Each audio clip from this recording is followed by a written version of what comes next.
नमस्कार मित्रों, जय श्री महाकाल। आज बात करेंगे अनुरागिणी अप्सरा की साधना के विषय में।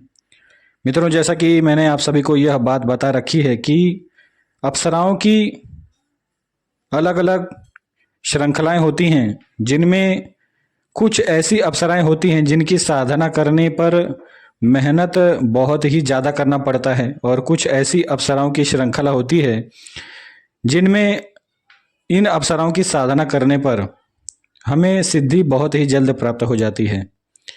जैसे कि नाभि दर्शन अप्सरा हो गई। इनकी साधना यदि कोई व्यक्ति करता है तो उन्हें इनकी साधना में सिद्धि लाभ बहुत ही जल्द प्राप्त हो जाता है।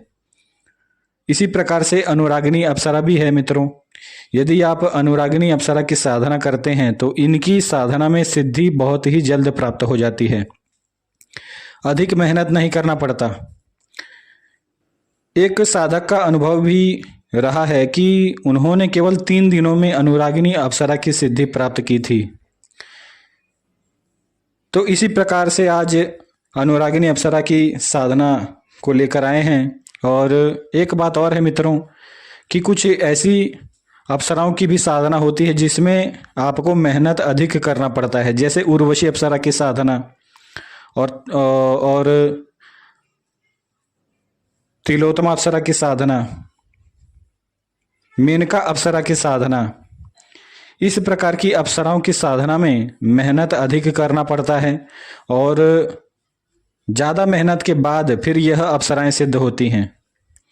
जैसे कि एक व्यक्ति थे जिन्होंने उर्वशी अप्सरा की साधना की थी और उन्हें सिद्धि लाभ प्राप्त हुआ था तकरीबन 3 महीने के बाद। यानी कि 3 महीनों तक उन्होंने लगातार उर्वशी के मंत्र का जप किया था और उसके बाद उन्हें सिद्धि लाभ प्राप्त हुआ था। तो इसी प्रकार से मित्रों, अप्सराओं की अलग अलग श्रृंखलाएं होती हैं और हर अप्सरा एक समान नहीं होती। एक बात और मैंने आप सभी को बताया था कि हर अप्सरा की अपनी एक अलग विशेषता होती है। इसी प्रकार से अनुरागिनी अप्सरा की भी एक स्वयं की विशेषता है कि यह अप्सरा यदि किसी व्यक्ति को सिद्ध हो जाए तो वह व्यक्ति धन से संबंधित किसी भी परेशानियों से दूर हो जाता है। किसी भी प्रकार की ऐसी समस्या जो कि धन से जुड़ी हो, ऐसी समस्याएं ऐसे व्यक्ति के जीवन में नहीं आती यदि किसी ने अनुरागिनी अप्सरा की सिद्धि कर ली हो।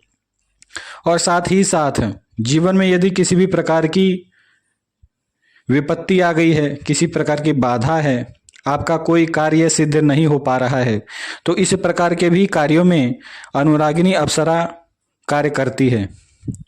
और साथ ही साथ एक विशेष सिद्धि, जैसा कि आप सभी को मालूम ही होगा कि अप्सराओं की साधना करने के बाद व्यक्ति वशीकरण से संबंधित हर प्रकार के कार्य कर सकता है।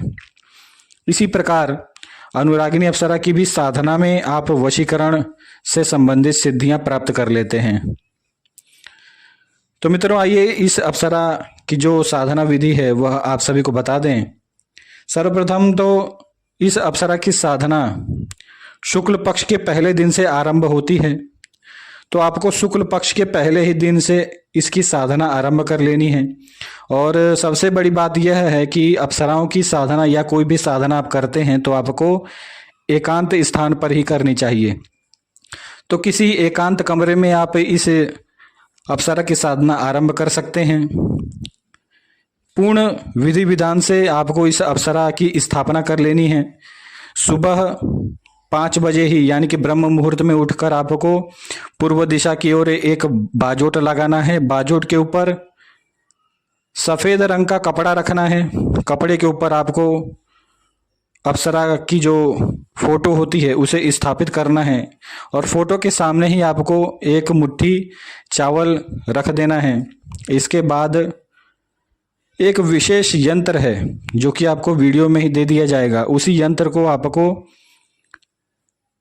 एक कागज पर लाल रंग की स्याही से बना लेना है। आप चाहें तो अष्टगंध का भी इस्तेमाल कर सकते हैं स्याही के रूप में। तो अष्टगंध से किसी भी कागज पर आपको उस यंत्र को बनाकर फिर उसी कागज के ऊपर आपको उस यंत्र को रख देना है, और नित्य उसी यंत्र की और अप्सरा की जो फोटो आपने स्थापित की है, इन दोनों चीज़ों की आपको नित्य पूर्ण विधि विधान से पूजा करनी है। इसी प्रकार से पूजा करने के बाद आपको नित्य अप्सरा के नाम से 5 अगरबत्ती वहाँ पर जलानी है और 1 घी का दिया आपको नित्य जलाना है। याद रहे, जब तक आप इस अप्सरा के मंत्र का जप करेंगे तब तक वह दिया जलते रहना चाहिए। अब इसके बाद क्या करना है, आपको लाल रंग के वस्त्र धारण करने हैं और लाल रंग के वस्त्र धारण करके ही इस अप्सरा की साधना आपको आरंभ करनी है।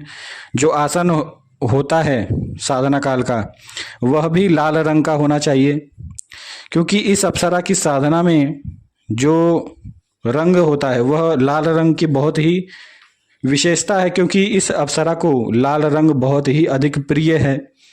तो आप चाहें तो लाल रंग के वस्त्र धारण करके साधना कर सकते हैं।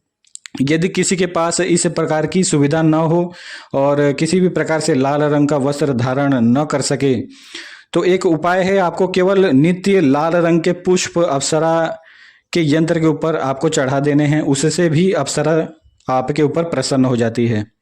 तो इस प्रकार से नित्य पूजन करना है और लाल रंग का आसन तो होना ही होना चाहिए मित्रों। लाल रंग का आसन यदि आपके पास नहीं है तो आप मेरे ख्याल से साधक बनने के लायक नहीं हैं, क्योंकि तंत्र के क्षेत्र में और साधनाओं में लाल रंग का बहुत ही विशेषता होता है। तो ज़्यादातर आसन जो होते हैं वह लाल रंग के होने चाहिए। इस प्रकार से लाल रंग के ऊपर फिर आपको यह जो गुप्त मंत्र है जो आपको वीडियो में ही मिल जाएगा, उसका आपको केवल 61 यानी कि 60 और 1 इतना माला मंत्र जप करना है। 61 माला करने के बाद आपको 10 मिनट का ध्यान करना है अप्सरा का और उसके बाद फिर अपने स्थान से आपको उठ जाना है। इसके बाद क्या करना है कि जल लेकर आपको नित्य आपने जितना भी मंत्र जप किया हो आपको उसी यंत्र के ऊपर अप्सरा को समर्पित कर देना है। और याद रहे, यह जो साधना है यह आपको रात्रि 11 बजे से आरंभ करनी है। तो 11 बजे से इस अप्सरा की साधना आरंभ करने के बाद आप चाहें तो नित्य इस अप्सरा की साधना कर सकते हैं। तो मित्रों, यह पूर्ण विधि थी और इसी विधि के अनुसार आपको इस अप्सरा की साधना करनी है। तो जय श्री महाकाल, इसका लाभ उठाएं।